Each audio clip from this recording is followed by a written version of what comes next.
Al Capone was a Prohibition-era crime boss who was given the nickname of Scarface. He lived during the height of Prohibition and was mainly known for bootlegging alcohol, gambling, and being responsible for much of the violence in the crime scene of Chicago at the time. Al Capone was rumored to even have an alliance with the at-the-time mayor of Chicago, William Hale Thompson, with Capone contributing $250,000 to Thompson's campaign, and also killing any political opposition that might have arisen. Out of all the things that Al Capone did, the only thing that the US government could charge him for was tax evasion. He was fined $50,000 and put to 10 years in jail. Taxes, you know them, you love them or not. Taxes are a staple of the modern day society, but what really are taxes and where did they come from? Where do taxes originate from? If you're talking about the word tax, it originates from the old Latin word of taxein, which means to charge or compute. If you're talking about physical tax, it gets a bit tricky. Early civilizations did not have a set currency, and were mainly based on agriculture. As a result, the quote-unquote taxes collected were food and crops such as grain, which were taken from the peasants and given to the upper classes. One of the first quote-unquote taxes were in old ancient Egypt, where the higher estates would take grain and livestock from the lower peasant communities.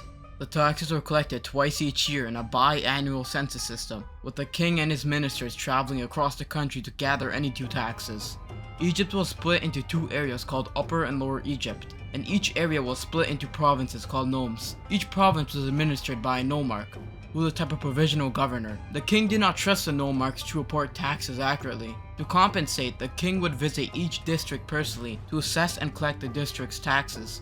These taxes served many purposes in old ancient Egypt, with the main use being trade. The taxes could be used to trade with other nations for gold, ivory, spices, animals, and plants. The main nations that the Egyptians traded with were the land of the Punt, and if there was a poor harvest, the taxes could be redistributed back to the people, so people do not have to suffer and starve. Notable tax-related events. Taxes have had an important play in history, with many notable events in history being a result of the increase of taxes. One of the most well-known tax-related revolutions is the American Revolution. In 1763, the 7 Years' War ended with Britain emerging victorious and gaining huge portions of land from Spain and France. These new lands gained brought their own issues, with there being a lack of government, the unregulated Native American trade, and unsorted land claims. Britain had to do something to prevent the lands from falling into warfare. Britain also struggled with a large war debt of £137 million and had to find a way to acquire the funds to pay these debts. The answer? The American colonists. Long story short, the British introduced the Stamp Act, which were taxation policies that taxed all paper products in the American colonies, such as legal documents, almanacs, and newspapers. The British also introduced a Currency Act in which they assumed control of the colony's legal tender. After the British introduced these new taxes,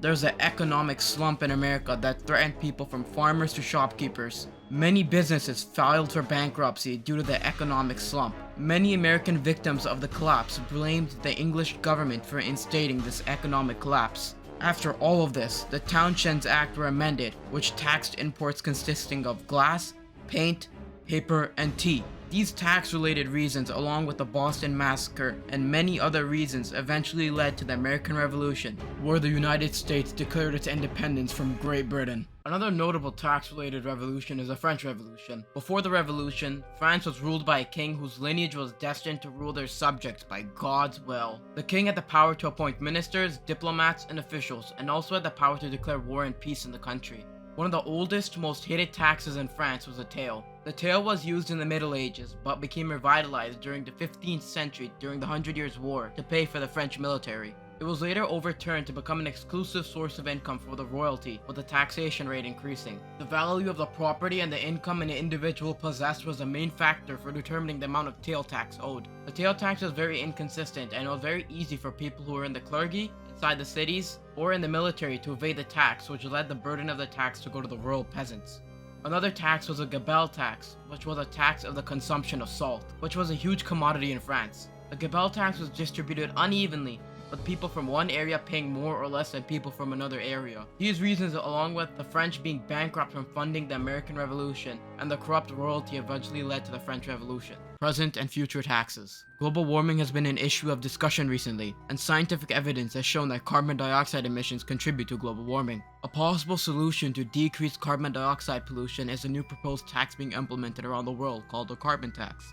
A carbon tax could tax the carbon emissions generated by the combustion of fossil fuels. This tax would be fixed and would tax per ton of fossil fuel. This tax was first proposed in 1973 by an engineer named David Gordon Wilson. Since then, many countries have implemented some form of a carbon tax, with many more considering it. These taxes would decrease carbon dioxide emissions and promote greener alternatives without adding too many restrictions. Since the 18th century and the Industrial Revolution, the invention and improvement of technology has been accelerating at a staggering rate. Although most of these technologies have improved and saved lives, some have changed society and lives as well. A future technology that might do this is the rise of automation and robots. Recently, you might have seen stores replacing traditional employees with robotic cashiers and workers. Although this seems like a minor change, as technology evolves and as artificial intelligence becomes more intelligent and efficient, they could replace jobs. This would theoretically make millions lose their jobs, since robots are cheaper, efficient, and work all day and all night. A solution to allow technology to advance while allowing people to keep their jobs might be the implementation of a robot tax. There have been many ideas on how people would be taxed for using robots, but one proposed tax would tax employers by charging them the same or more money that they would lose from hiring a human. This money would go to services that would support humans that are in need, such as the young, elderly, and ill. One issue with this tax is that the definition of robot is not set. Modern day machines that automate tasks, such as laundry machines, could fall under the definition of robot and could therefore be taxed. Deciding what should and shouldn't be taxed would be confusing, and the boundary of automation would have to be set. Thank you for watching this video. Let me know in the comments what you think about taxes, and remember to like and subscribe. Bye!